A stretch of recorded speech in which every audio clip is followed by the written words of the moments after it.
Hola, yo soy Dante. Él es Santos. Y vinimos acá con nuestro amigo Benito para presentarles esto. Disfruten.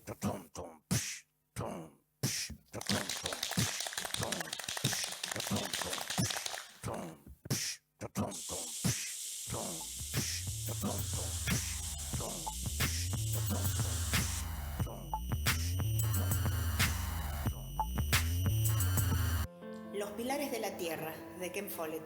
La vida es bella, el rojo. Van Gogh y Maurits Cornelius Escher. La yerbera. La bachata. Una buena pasta. Me encanta Punta del Este. Primavera u otoño. Si regreso a casa. Mariposas en la panza. Honrar la vida.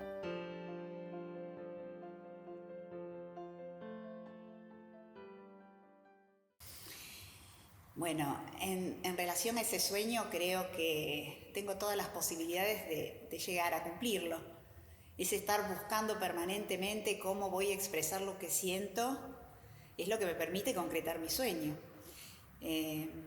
A lo largo de mi vida he ido experimentando y cambiando de acuerdo a las circunstancias que me toca vivir. Y pasé del dibujo a la pintura, de la pintura en pequeñas dimensiones a la pintura mural o al trabajo en mosaico, que es lo que estoy haciendo en este momento. O sea, para mí lo importante es hacer lo que hago apasionadamente, porque si uno no siente, y sobre todo en materia de artes, si uno no tiene nada que transmitir, no puede hacer, o sea, no tiene sentido. Yo creo que un poco ahí estaría esa diferencia tan buscada entre lo que es el arte y lo que es la artesanía.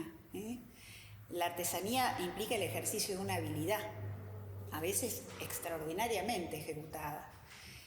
Pero en la expresión por el arte, por cualquier forma del arte, nosotros tenemos mucho que contar. Si no tenés nada que decir, la cosa no va. Sea que en pintura, sea en escultura, sea en literatura, sea en la danza, en la música. Hay que tener para dar. Bueno, mira, yo creo que me podría definir como una hacedora dentro del ámbito de las artes plásticas. Pensar en la palabra artista, sigo con esto que me han metido en la cabeza, que viene tan metido dentro de todos, de que la palabra artista es una palabra muy grande, entonces parecería como que me sobra, es demasiado para mí. Pero sí me gusta decir que soy una hacedora en permanente actividad, porque si algo me interesa, voy por ello. De acuerdo a mis posibilidades, ¿no es cierto? Cuando tuve a mis hijos pequeños, tenía espacios muy reducidos, entonces hacía a través del grafito. El grafito, el lápiz sanguina, me fascinaba trabajar en lápiz sanguina.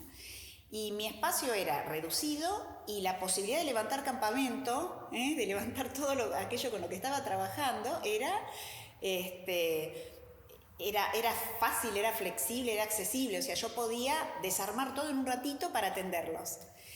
En la medida en que fui ganando espacios, empecé a trabajar con el color, porque mis primeros trabajos eran generalmente acromáticos o monocromáticos. Eran blancos, negros, grises o estaban dentro de los tonos de los rojizos, de los rojos sanguina. Era lo que me permitía el material. Después me enamoré del color y creo que me enamoré del color cuando empecé a trabajar o cuando descubrí el mandala, que era un mandala. Me acuerdo que la primera exposición la hice en el Dante, en la Galería del Dante. Y fue para el año 2000 más o menos, o sea, muchos años atrás, en que descubro que es un mandala y les tenía que explicar qué es eso. O sea, la palabra mandala era una palabra extraña, extrañísima. Entonces había que explicarle a la gente de qué se trataba. Ahora es común y creo que un poco se va perdiendo con esta cuestión de que han aparecido tantas impresiones de mandalas hechos por impresos gráficamente, se ha perdido un poco el sentido, la esencia de lo que es en sí. Pero el descubrir en ese momento el mandala a mí me permitió organizarme, estructurarme, entender cómo trabajar, me dio seguridad. Y trabajé muchísimo con mis alumnos, porque en realidad todos mis trabajos de investigación durante muchísimo tiempo, en todo lo que tenía que ver con el arte, tenía que ver con esto de buscar cómo motivarlos, cómo despertar en ellos la creatividad. Entonces eso hacía que yo esté en esa búsqueda permanente de estilos, técnicas, recursos. Y habíamos logrado en ese entonces, con estos cambios que hay en el sistema educativo permanentes, trabajar en forma conjunta con la profesora de música. Entonces trabajábamos los sonidos y trabajábamos las formas y trabajábamos la expresión del cuerpo, todo aunado. Era una única área que trabajaba dentro de lo artístico y que nos permitió experimentar, pero a su vez lograr muchísimas cosas en relación a nuestros alumnos. Por supuesto que es muy cómodo trabajar con mandalas, no el mandala que ya viene elaborado, el que vos tenés que elaborar. No quiero entrar dentro de esto que me encanta, que es dar clases, porque es una de mis pasiones, ¿no es cierto? Y caigo en la explicación necesariamente. Pero no quería quedarme cómodamente instalada en los mandalas. Entonces empecé a salirme de esa forma o de esa estructura.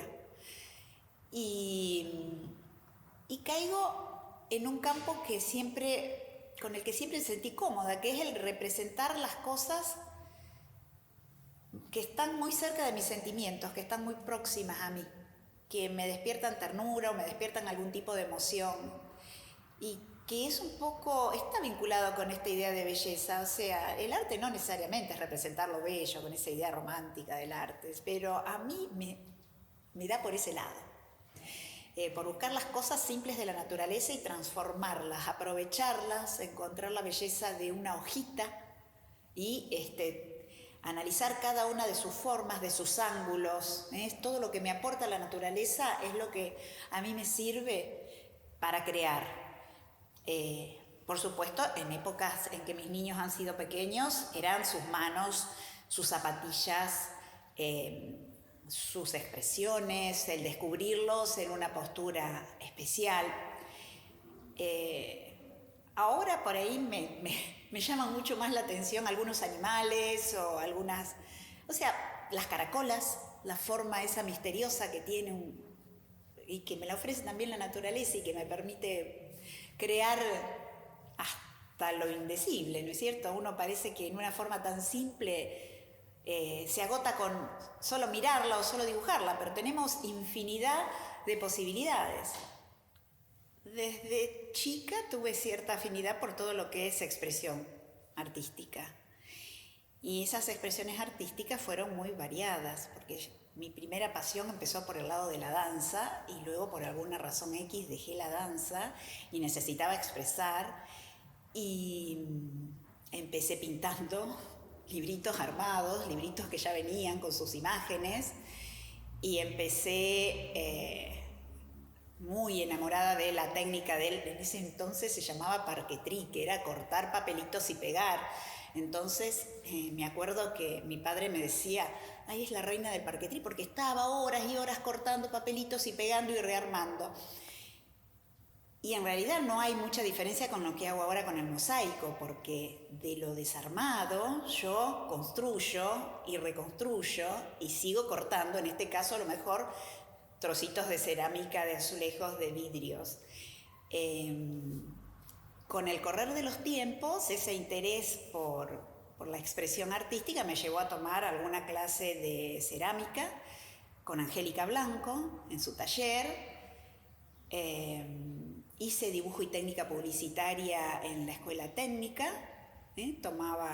Completé los 2 años de dibujo y técnica publicitaria y ahí tuve, digamos que mi primer contacto con la enseñanza, que yo creo que es formal de las artes, porque entendí cómo era esto de la teoría del color, la composición. Me daba clase Oscar Martínez, que para mí fue muy importante. Muy importante porque seguí siempre su consejo en cuanto a cómo seguir después.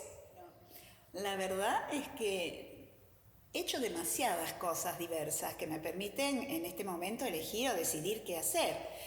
Yo no fui una persona que vivió dibujando. Entre las tantas cosas que hice, hablamos de danzas folclóricas, hablamos de estudios de idiomas, hablamos de mucha actividad física, mucha actividad deportiva,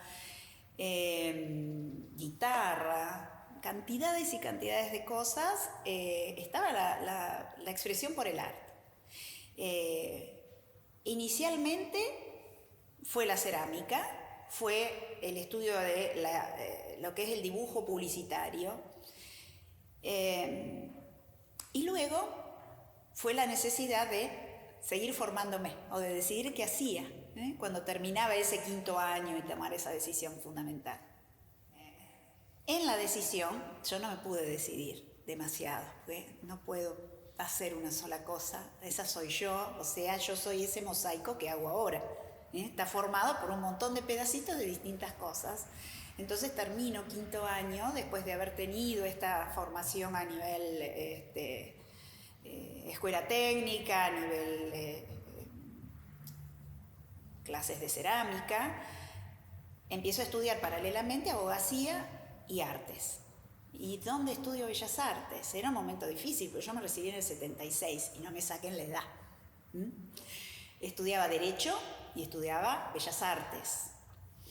Y recurriendo un poco al consejo de Oscar Martínez, él me dice, seguí estudiando en la escuela. En ese momento tenían un cuerpo de profesores excelentes y yo quería aprender realmente. Y realmente tuvimos como profesores a Cerón, a Mele Bruniar, a Padeletti, o sea, eran señores profesores. Y aprendimos técnicas que a lo mejor no hubiésemos tenido tantas posibilidades por el momento que se estaba viviendo. Y después de eso, cuando termino de estudiar, me recibo de maestra de Bellas Artes, empiezo a trabajar aquí en La Quinquela,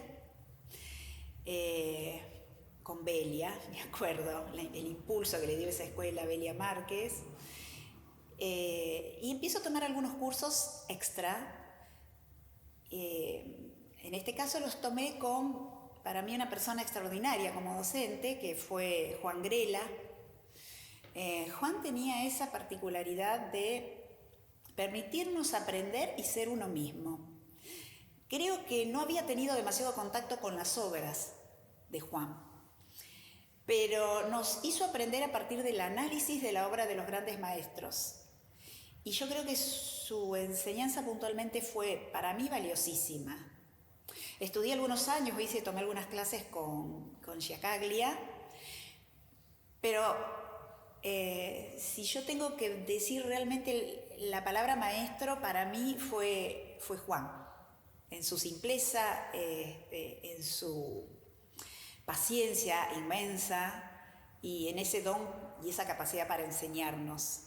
He estudiado muchísimo sola, sobre todo lo que es historia del arte me fascina. Yo creo que conocer, historia del arte, porque me permite conocer realmente el sentido de la expresión artística. Estudia el arte en forma integral, entender que lo que el hombre expresa en un momento determinado está muy relacionado con su geografía y está muy relacionado con el momento histórico que le toca vivir. Entonces, si yo, aparte de estudiar cómo realiza los trazos, cómo combina los colores, cómo compone, yo necesito saber qué vivió, qué es de su vida. O sea, una de las cosas que me apasionan realmente es estudiar la biografía de los pintores o de los artistas que yo estoy analizando. Sí admiro realmente a Van Gogh, porque fue un estudioso, porque a pesar de esa mente tan alterada, pobre, que ha tenido, él ha sido coherente en el sentido de que siempre estuvo en búsqueda por descubrir qué pasa con el color, en búsqueda por crear comunidad de artistas, por aportar, y realmente su obra para mí es muy motivadora, sobre todo por todo el manejo del color. O sea, yo cuando me enamoro del color, obviamente me voy a enamorar de este personaje tan particular. Y un poco como antítesis a este tipo de personalidad, alguien que ha influido mucho y que realmente me llama mucho la atención es Cornelius Escher. Escher no es tan conocido, o creemos que no lo conocemos tanto, aunque sus obras están metidas por todos lados, y es un poco, podríamos decir que la antítesis, ¿no? Lo pasional, lo atolondrado, lo arrebatado del genio de Van Gogh se opone a esa personalidad tan estructurada, tan pensante y tan creativa como la de Escher. Yo me acuerdo haber realizado, es una suerte de amor a primera vista con Escher. Estuvimos haciendo el análisis en primer año de la escuela de algunas obras de algunos autores y yo me encuentro con una obra de Escher. Y digo, qué maravilla. Y era una obra lápiz, él trabajaba mucho esta cuestión de los acromáticos. Y yo digo, esto realmente me apasiona, me encanta su obra. Y con el correr de los tiempos lo fui redescubriendo. Y descubrí una persona que transmite un montón de mensajes, pero a su vez es muy racional, trabaja sobre estructuras muy geométricas, muy claras. Y bueno, tiene, por ejemplo, la película Laberintos, fue hecha sobre la base de algunas de las obras de Escher. Escher, por ejemplo, tiene estas escaleras que suben, que bajan, que no sabes si estás subiendo o estás bajando. Esto de confundir, estos trampantojos, ¿no? Que después, a partir de Dalí, del surrealismo y de otros pintores, se hicieron tan famosos. A mí me parece su obra valiosísima en mi formación. Bueno, el tema de los materiales y del espacio de trabajo. O sea, yo tengo que trabajar en el medio de todo el desorden de mi casa. Entonces, realmente es un problema. Porque armo y desarmo, es como el caracol, o sea, llevo mi casita a cuesta, pero llevo mis materiales a cuesta. Entonces tengo la mesa en donde estamos, la mesa familiar. Cuando yo voy a trabajar, yo acondiciono esa mesa y trabajo allí. Ahora ya no tengo tantos chicos dando vuelta, pero sí tengo mis horarios de vida normal. Entonces, cuando es hora de almuerzo o de cena o de circulación familiar, yo tengo que desmontar toda la estructura.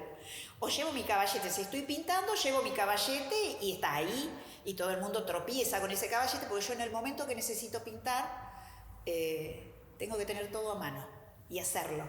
No importa, tengo una hora, tengo muy poco tiempo. Entonces, si tengo una hora, no me puedo evadir, ir o irme a cualquier lado.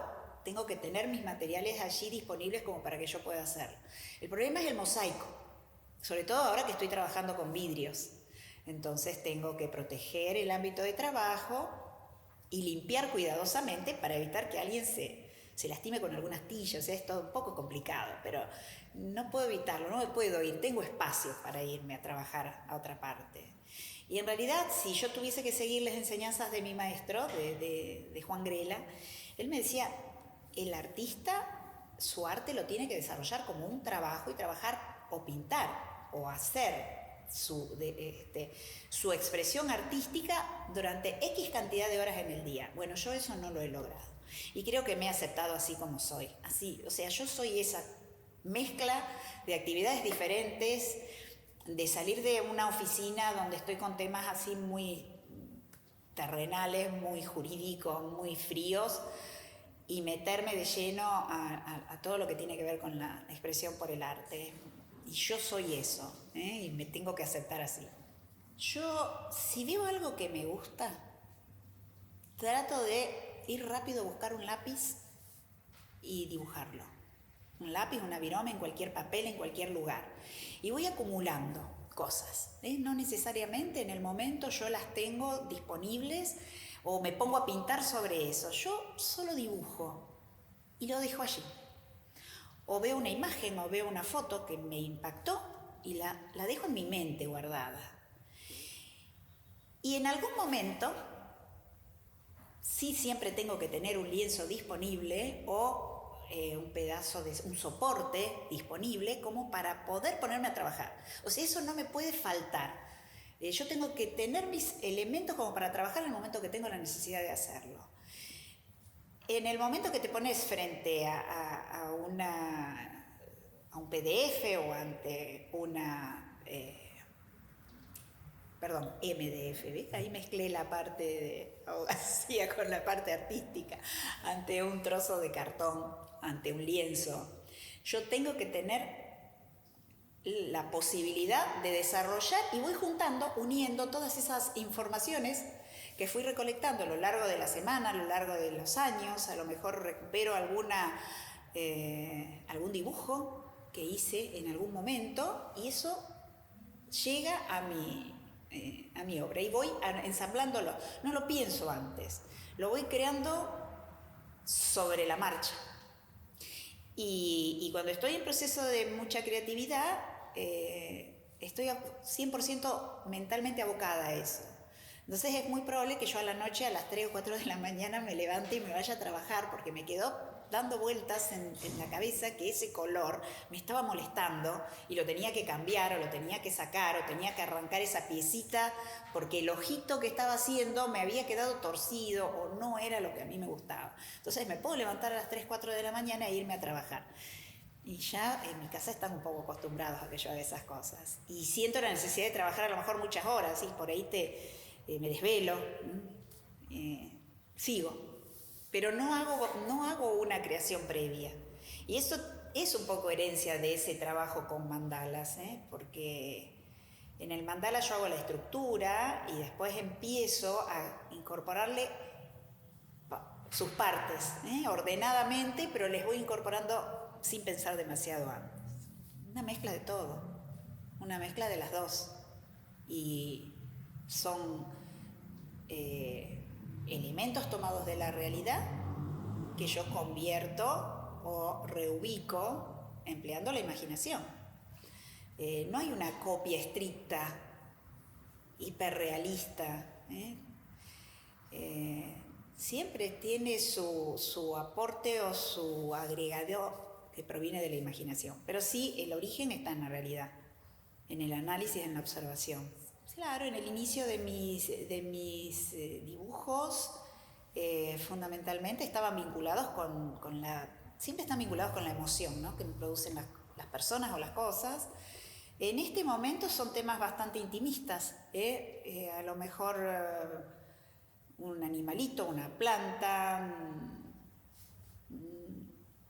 cosas de la vida, del entorno, cosas de mi entorno, de lo que tengo cerquita, de lo que puedo ver. Ser auténtico con el mismo, respetarse, ser trabajador, ser responsable, serio,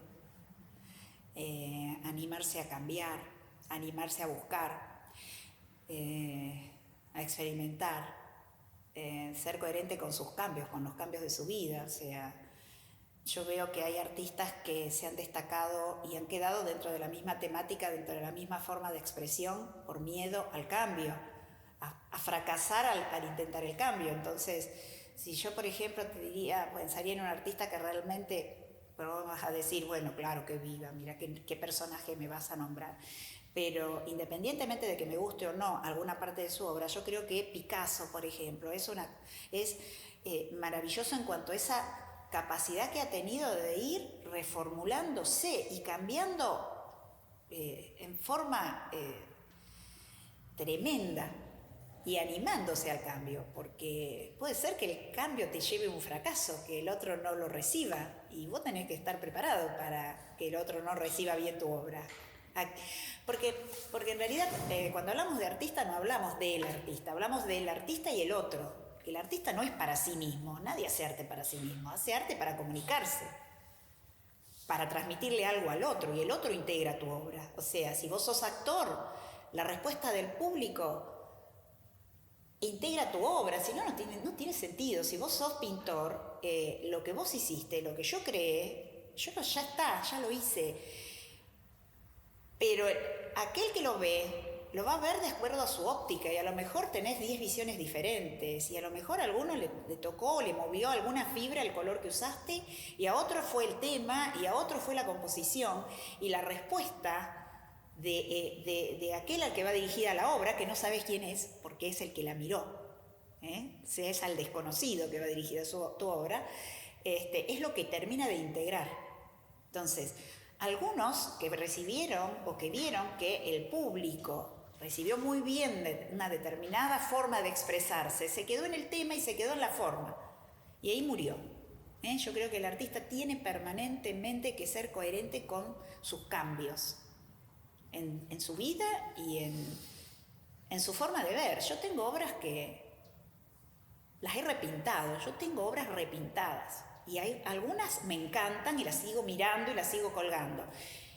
Y a otras las miro y digo, pero yo esto ya me está molestando, entonces le pinto encima y las reformulo, las cambio, porque se ve que voy cambiando yo también como persona. Y no es la misma, no es lo mismo lo que yo estoy contando o que quiero contar ahora y no me agrada, no los quiero ver. Entonces las cambio, las pinto arriba. Yo creo que un poco lo he ido mencionando. Para mí fue muy importante tomar esos cursos que uno toma, que van dirigidos a lo mejor al sector docente. No, uno los toma simplemente para capacitarse. Siempre algo aportan, siempre algo uno encuentra. Dentro de toda la cantidad de cosas que a veces sentimos como repetitivas, como que ya las vimos y demás.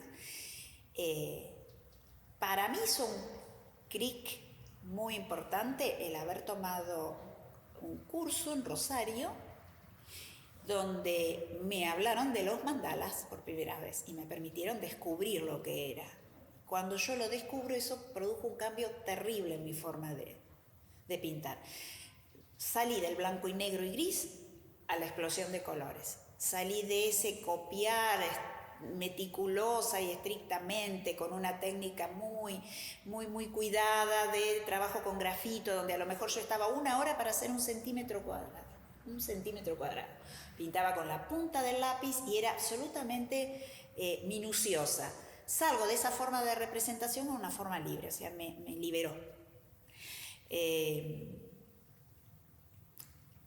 Pensar en el mosaico fue otra de las formas de cambiar, porque en realidad estoy saliendo del trabajo con acrílicos, o sea, yo trabajo con acrílicos precisamente porque el acrílico se seca rápido, yo le puedo pintar encima enseguida, o sea, no tengo que esperar, yo soy bastante impaciente. Al óleo hay que tenerle paciencia, y yo me llevo mejor con el acrílico, tiene que estar ya listo. Y un cambio importante fue haber descubierto o empezado a trabajar con mosaico. ¿Cómo lo descubrí? Y bueno, un día dije, esto lo pueden hacer mis chicos. Y empecé a pensar cómo podía hacer que mis alumnos mosaiquen sin tener materiales peligrosos. Entonces empecé a inventar qué otras alternativas tenía. Y había descubierto, buscando posibilidades, había descubierto que pintando las bandejitas esas de fiambre con acrílicos y cortándolas en pedacitos, ellos podían armar sus mosaicos. Y la verdad que hacen unos trabajos espectaculares. O sea, yo soy como una enamorada del trabajo que han hecho los chicos y tengo un registro gráfico de los trabajos que me han ido presentando a lo largo de los años, porque para mí son frescos, ricos, te alimentan el alma y te alimentan incluso la capacidad de crear, ¿no? Te dan idea. Y después empecé a pensar, y bueno, pero esto que a mí me gusta y que yo no sé manejar tanto, voy a ver si tomo un curso. Entonces hice un profesorado en mosaicismo donde aprendí algunas técnicas. Bueno, ese fue otro quiebre, otro cambio. No quiere decir que yo estrictamente ahora haga mosaicismo. Este es el momento en que estoy haciéndolo, pero tengo el caballete armado con los lienzos esperando el momento en que mi necesidad me lleve a tomar nuevamente los acrílicos. No hay otro tipo de cambios que me lleve no te podría decir otro evento que me haya hecho cambiar. Simplemente creo que es algo que se da en forma natural. Así como el trabajo en mural, que descubrí gracias a un proyecto de Rotary, porque estoy metida en un montón de actividades, y el haber invitado, el haber estado programando y proyectando esto de difundir el arte mural, el arte comunitario, me vincula también a la pintura mural, y al mural realizado en mosaicos. Y entonces terminé con el mural de la terminal. Y el mural que pintó en nuestra escuela, en la 209, bueno, uno se apropia de las instituciones, ¿no? Andrés Sikic, que era un pintor serbio. Bueno, con el correr de los tiempos me ha dicho Grifa que a él mismo lo motivó como para empezar a estudiar y a lanzarse a la pintura mural. Y un poco uno tiene que cumplir en la vida esa función, ¿no? Servir para motivar al otro, o sea, ¿para qué estamos? Esta canción de Ladia Blasquez, Honrar la vida, que dice él, no solo es existir, no solo es permanecer y transcurrir, vivir es honrar la vida. ¿Y cómo honramos la vida? Dejando algo, dejando alguna huella, siendo motivadores para que otro se desarrolle. Esa creo que es un poco mi concepto en relación al arte y en relación a la vida en general. Un día me di cuenta de que han pasado muchos años y de que uno tiene muchas ganas de hacer un montón de cosas y que el tiempo se vuela y que el tiempo no alcanza, el tiempo se te escurre en las manos. Entonces, la preocupación es ¿cómo hago para hacer todo lo que tengo deseo de hacer? ¿Cómo me organizo? ¿Cómo realmente empiezo a pensar un poco más en mí? Generalmente todas estas gran cantidad de años transcurridos han sido vividos, en mi caso personal, para el otro, para tus hijos, para tus padres, para tu familia, y de pronto pensás, bueno, pero eso es parte mía y parte importante, pero yo quiero hacer muchas otras cosas, aparte de ese estar siempre dispuesta para el otro. Entonces, creo que el momento siempre es el hoy, ¿no? Ahora y de aquí en más. Y bueno, esa es un poco aquello que en este momento me puede preocupar o me puede, no sé si preocupar, pero sí incentivar a seguir y hacer cada vez más.